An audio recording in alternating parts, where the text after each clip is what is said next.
Grazie per attenzione. Grazie, praticate adesso.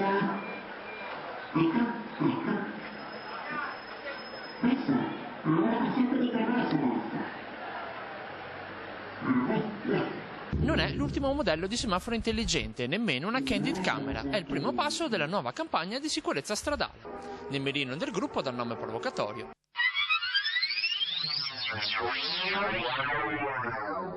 Sono finiti soprattutto i pedoni indisciplinati, gli studenti. Cosa facciamo qua?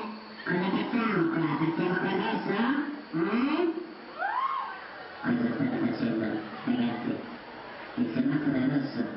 I bambini. Non si passa per verso bambini. E anche qualche adulto. Signora, attenzione per questa strada perché sta attraversando col semaforo rosso e in più un camion rischia di venire addosso. Chiusa la fase 1, da poco partita la nuova tappa, quella contro gli automobilisti. Un parcheggio sul marciapiede viene punito con un adesivo, facilmente rimovibile senza danni, dall'invito esplicito.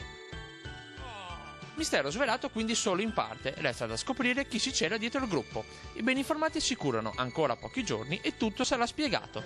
Il countdown è già iniziato.